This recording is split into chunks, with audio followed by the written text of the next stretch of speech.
जम्मू आ गए, दिल्ली आ गए, अलग अलग जगह पे आ गए, और अभी सरकार उनको कह रही है कि फिर से हम सबके साथ मर्डर हो जाता है। Hello everyone, I am Tanmay Tripathi and I am welcoming you all to Pahuja Law Academy. So in our previous video we were discussing about Bharatiya Nyaya Sanhita part 1 and we have discussed about few changes which have been brought up. Few new offenses have been added, for instance the offense of organized crime, the offense of petty crime or the terrorist act, and many more offenses have been added. So there are approximately 20 offenses which have been added and few of the offenses have been repealed also. So earlier we had 511 sections in Indian Penal Code, and now with the coming of this new law under the criminal law, that is Bharatiya Nyaya Sanhita, आप देखेंगे कि एक sections कम तो हुए हैं, जैसे कि 358 sections हैं यहाँ पे, but at the same time the number of sections are added in sub clauses. तो क्लॉजेस और सब क्लॉजेस के फॉर्म में वो सेक्शंस कहीं ना कहीं उसी पर्टिकुलर टॉपिक में ऐड हो गए हैं. तो सेक्शंस एग्जैक्टली कहें कि कम हुए हैं तो बहुत ज्यादा फर्क नहीं आया है as far as section numbers are concern, number of sections are concern, but हाँ फिर भी 358 है. It's easy to think about, to start with the topic or start with the subject. तो काफी changes आए हैं and the sole purpose of this video or the previous video was to make you aware of the changes as well as the way to study these bare acts. तो अब जैसे कि आपका भारतीय न्याय संहिता है उसमें जो चेंजेस आए थे, जैसे कि मैंने आपको प्रीवियसली भी बताया था कि many of the offenses were added like murder by 5 or more persons, जो कि concept of mob lynching आया. ठीक है, तो इसके लिए इन्होंने 103 में प्रोविजन डाल दिया. At the same time the offense is committed by the child by engaging the child. तो बच्चे को engage करके अगर आप offense करते हैं, that provision is added under section 95. false pretext of marriage पे sexual intercourse में enter करना, that is also added under section 69. उसके बाद कहीं ना कहीं सारे के सारे offenses consolidate किए इन्होंने, जो कि हमने प्रीवियस लेक्चर में ये बात बताई थी कि consolidate किया इन्होंने. कहीं ना कहीं offense against the child and the women were brought under one ambit. तो एक चैप्टर में उनको लेके आए, वो चैप्टर 5 में वो सेक्शन 63 से 99 में जितने भी प्रोविजंस थे offence against the child, offence against the women, वो सारे वहां पे वो कंपाइल किया गया. तो now you will find it in a more structured way. So BNS is now a more structured law, you can say so. Secondly, many of the new offenses have been added in order to cater the demand of the present as well as the future. तो offenses जो कि आपके electronic form में होते हैं like cyber crime, land grabbing, contract killing, snatching, doing theft under in an art in a vehicle और theft of N idol और icons. तो ये जो चीजें ऐड हुई हैं इनका बेसिक पर्पस क्या है कि लॉ जो है वो करस्पॉन्ड करे with the changing needs of the society, और इसलिए यू विल फाइंड दैट इनको ऑफेंसेस बनाया गया है. कुछ और चेंजेस आप चाहे तो नोटिस लिख सकते हैं, जैसे कि imprisonment for non payment of fine था हमारे पास already as an offence, but उसमें community service is also one of the punishment जो दी जा सकती है अदर देन imprisonment. तो imprisonment for non payment of fine was an offence, but community service can be one of the punishment, जो कि हमने सेक्शन 4 ऑफ द भारतीय न्याय संहिता में देखा था कि this is the 6th punishment और the new punishment that is being added. Same way exhibition of child to an indecent manner, in an indecent manner expose करना child को, so that was also an offense under section 295. You will find that it is also an offense but with the improvised provisions. तो थोड़ा सा provision को improvise किया है, improve किया है उन्होंने.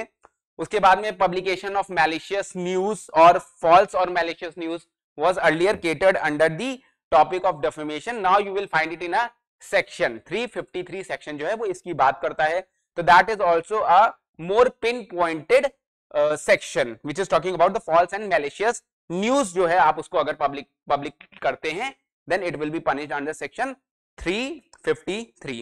same way sedition is no more an offense. ठीक है, section 124 capital A under IPC which was earlier made an offense is no more an offense. It is a very disputed section, or it is said that the government is playing a dictatorial role. एक dictatorial role play करती है सरकार, dictatorship के जैसे act करती है और इस सेक्शंस को यूज करती है टू कर्ब दी वॉइस. तो freedom of speech and expression से ज्यादातर आप देखोगे कि सेडिशन कॉन्ट्रडिक्ट होता ही था। So now you will find that a change has been brought, और इसको तो हटा ही दिया इन्होंने सेडिशन को। मीनवाइल देशद्रोह करके एक ऑफेंस इन्होंने लाया है जो कि सेक्शन 152 में है। तो देशद्रोह is now made an offence under section 152, and you will find that if you are expressing yourself then you are not being punished, you are not being held liable, but if you are somewhat acting in a negative way against the state then only you will be liable। मतलब सरकार को उखाड़ फेंकना, सरकार के बारे में उसको नेगेटिव क्रिटिसिज्म करना, जिससे कि कहीं ना कहीं लोग गैदर होके एक होता है ना मॉब लिंचिंग या काइंड ऑफ सिचुएशन क्रिएट कर दें, अनलॉफुल असेंबली हो जाए, तो उस टाइप की सिचुएशंस को केटर करने के लिए इन्होंने प्रोविजन बनाया है देशद्रोह का, दैट इज अंडर सेक्शन 152। कुछ ऑफेंसेस जो कि सुप्रीम कोर्ट रूलिंग के थ्रू हट गए थे, ठीक है, नहीं थे, but still it was there and mentioned, those provisions are mentioned under the IPC, उन प्रोविजंस को परमानेंटली हटा दिया है। For example the offence of adultery is no more the part of और it is being repealed in the new law that is BNS. Same way the offence of thug, जो ठग था हमारा 310(11) में, वो भी अब you will find that it is no more an offence, no more you will find any mention of the thug in दी भारतीय न्याय संहिता। Sedition हट गया, एडल्टरी हट गया, आपका ठग हट गया। सेम वे अननेचुरल ऑफेंस जो था हमारा सेक्शन 377 में, तो वो कहीं ना कहीं एक नवतेज सिंह जौहर वाला जो केस आया उसके बाद अनकॉन्स्टिट्यूशनल बनाया गया उस प्रोविजन को, that section 377 is unconstitutional as declared by the Supreme Court in Navtej Singh Johar versus Union of India वाले केस में, ठीक है। तो आप देखोगे कि उसके बाद उसका इंपैक्ट क्या हुआ है, that it is no more an offence under Bharatiya Nyaya संहिता। तो ये भी एक प्रोविजन आपका रिपील हो गया। उसके बाद पहले क्या थे हमारे पास प्रोविजन, गैंगरेप का प्रोविजन था हमारे पास 376 कैपिटल डी में, which was talking about the gang rape with a girl under 12 years of age or under 16 years of age। तो अब वहां पे उन्होंने एक मेजर और माइनर का एज लिमिट तो दे ही दिया इन्होंने कि भाई 18 से कम है तो आप माइनर हैं। तो उसके प्रोटेक्स्ट में क्या किया इन्होंने कि ये जो एक्स्ट्रा सेक्शंस थे इसको हटा दिया है। Gang rape by a minor is now made a punishable offense rather than classifying it under 12 years of age or 16 years of age। तो वो भी एक बहुत बड़ा चेंज आया है। बाकी जो आपके कॉन्ट्रैक्ट ऑफ सर्विसेज से रिलेटेड हमारे पास सेक्शंस थे under IPC, that was section 490, 491, 492, वो सेक्शंस हटाए गए हैं और उसकी जगह आप देखोगे कि कहीं ना कहीं नए लॉज में उसका कोई मेंशन नहीं है। तो आपका 491, 492, 493 which was there under IPC is no more a part under BNS। तो ये तो एक हो गई फैक्चुअल सी बात जो कि आप बेयर एक्ट में नोटिस कर सकते हो और आप उसको समझ के देख सकते हो। उसके अलावा कुछ और चीजें जो आपको देखनी है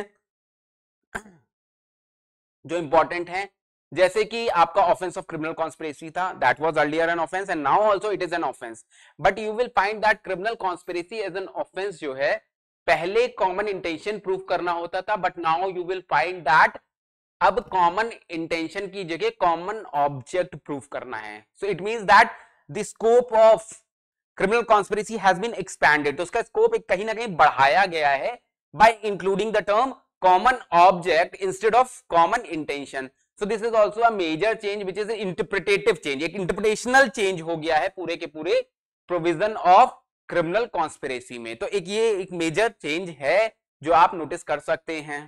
साथ ही साथ आप देखेंगे कि abetment of offence in India by a person who is outside India, एक नया इन्होंने प्रोविजन ही ऐड कर दिया। So that is also one of the change that can be noticed, that is very apparent. तो सेक्शन 48 आप इसके लिए देख सकते हैं कि ये एक अबेटमेंट में नया प्रोविजन ही ऐड किया इन्होंने, though every sort of abetment is being catered under Indian Penal Code, but this is the new provision which has been added under BNS। so these are the changes। अब बात कर लेते हैं कि जब हमें पढ़ना है तो हमें करना क्या है। तो the valuable piece of advice that I would like to give you right now is that जब भी आप पढ़ना शुरू करते हैं तो जल्दी से जल्दी शुरू करें। तो जब भी आप शुरू कर रहे हैं तो आप एक चीज जरूर याद रखिएगा कि आप एक BR एक्ट लेके बैठते हैं, मान लीजिए अगर आप IPC लेके बैठते हैं तो आप चाहें तो सारे के सारे प्रोविजंस BNS के उसमें लिख सकते हैं, या फिर आप BNS का BR एक्ट लेके बैठते हैं विच इज मोर एडवाइजेबल, तो वहां पे आप आईपीसी के एटलीस्ट मेजर सेक्शंस लिख लें, that will be better for you as the knowledge is concern. साथ ही साथ कहीं ना कहीं एक कंपैरेटिव एनालिसिस करना जरूरी है। स्ट्रेट अवे सिर्फ बीएनएस पता होना विल नॉट डू, तो मेरा पीस ऑफ एडवाइस ये है कि आपको बीएनएस और IPC, CrPC as well as BNSS, BSA और इंडियन एविडेंस एक्ट, कहीं ना कहीं एक कंपैरेटिव एनालिसिस जरूर रखना है दिमाग में. You can straight away cannot bunk IPC or the other criminal laws which were there earlier. तो उसको एकदम से छोड़ नहीं सकते. कुछ मेजर प्रोविजंस, कुछ कंपैरेटिव एनालिसिस के थ्रू आप उसको जरूर याद रखें.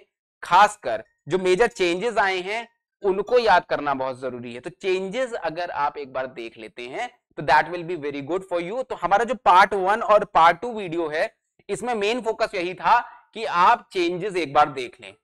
Now we will be coming with more and more of the videos as far as criminal law subjects are concerned, जिससे कि it will be very easy for you to start with a new criminal law bare acts. The sole purpose of these videos are to make you aware about the changes which has been brought and the technique to study these things. तो एक technique मैं आपको अभी जो बता रहा था वो ये था बेसिकली कि अगर आप बीएनएस का बेयर एक्ट लेते हैं तो आप आईपीसी के एटलीस्ट मेजर प्रोविजंस वहां पे लिखे, कंपैरेटिव एनालिसिस उसका देख लें एक बार, क्या चेंजेस आए हैं. सेकेंडली कीवर्ड्स को बड़ा माइन्यूटली पढ़ें जिससे कि कीवर्ड्स में अगर कोई चेंज आया है तो आपको पहले से पता हो. बिकॉज अभी तो इनिशियली हो सकता है क्वेश्चन उतना टफ ना बने, but later on in future you will find that the question can be within और बिटवीन द लाइंस. तो फ्यूचर में हो सकता है क्वेश्चन बिटवीन द लाइंस आए. So you need to be prepared for any of the situations as far as judiciary और APO exams are concerned. So this was the piece of advice. We will be coming with more and more videos on these topics. Next topic we will be discussing is about the BNSS and BSA. Thank you very much. Subscribe for more content.